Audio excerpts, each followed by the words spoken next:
ಹೇಳಿ ವಿವೇಕಣ್ಣ. ಇಡೀ ಹಾಸ್ಪಿಟ್ಲ್ ಖಾಲಿ ಮಾಡಿಸ್ತಾ ಇದ್ದಾರೆ, ಪೇಷಂಟ್ನೆಲ್ಲ ಬೇರೆ ಕಡೆ ಕಳಿಸ್ತಾ ಇದ್ದಾರೆ, ಹಾಸ್ಪಿಟ್ಲ್ ಸೀಸ್ ಅಂತ ಬೋರ್ಡ್ ಹಾಕಿದ್ದಾರೆ, ಎಲ್ಲಾನು ಕ್ಲೋಸ್ ಆಗ್ತಾ ಇದೆ ಮೇಡಮ್. ಆಸ್ಪತ್ರೆ ಲೈಸೆನ್ಸ್ ಕ್ಯಾನ್ಸಲ್ ಮಾಡಿದ್ದಾರೆ, ಇನ್ಮೇಲೆ ಯಾವತ್ತೂ ಓಪನ್ ಆಗೋದೇ ಇಲ್ಲ ಅಂತಿದ್ದಾರೆ ಮೇಡಮ್. ಏನ್ ಮಾಡ್ಬೇಕು ಅಂತ ದಿಕ್ಕೇ ತೋರಿಸ್ತಾ ಇಲ್ಲ ಮೇಡಮ್. ನನ್ನಲ್ಲಿ ನಿಲ್ಲೋಕು ಬಿಡ್ಲಿಲ್ಲ, ಆಚೆ ಹೋಗು ಅಂದ್ರು. ಅದಕ್ಕೆ ಹೊರಗಡೆಗೆ ಬಂದು ಫೋನ್ ಮಾಡ್ತಾ ಇದ್ದೀನಿ ಮೇಡಮ್.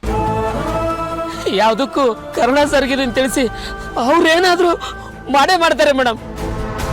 ಅಲ್ಲ ಮೇಡಮ್, ಅದು ಹೇಗೆ ನಮ್ಮ ಹಾಸ್ಪಿಟಲ್ ಮುಚ್ತಾರೆ? ಇಷ್ಟೆಲ್ಲ ಜನಕ್ಕೆ ಸಹಾಯ ಮಾಡಿರೋ ಹಾಸ್ಪಿಟಲ್ ಅಲ್ವಾ ಇದು? ಬರೀ ಅರ್ಧ ದಿನದಲ್ಲಿ ಇವರೆಲ್ಲ ಇನ್ನ ಹೇಗ್ ನಿರ್ಧಾರ ಮಾಡಿದ್ರು ಮೇಡಮ್? ನಮ್ ಕರುಣಾ ಸರ್ ಏನು ಅಂತ ಗೊತ್ತಿಲ್ಲದೆ ಅವ್ರ ಮೇಲೆ ಇಷ್ಟು ದೊಡ್ಡ ಆಪಾದನೆ ಮಾಡ್ತಾ ಇದ್ದಾರೆ. ವಿವೇಕಣ್ಣ, ಒಳ್ಳೆಯವ್ರಿಗೆ ಯಾವತ್ತೂ ಒಳ್ಳೇದೇ ಆಗುತ್ತೆ. ನೀವು ಪ್ಲೀಸ್ ಧೈರ್ಯವಾಗಿರಿ. ಸರಿ ಮೇಡಮ್, ಆಯ್ತು.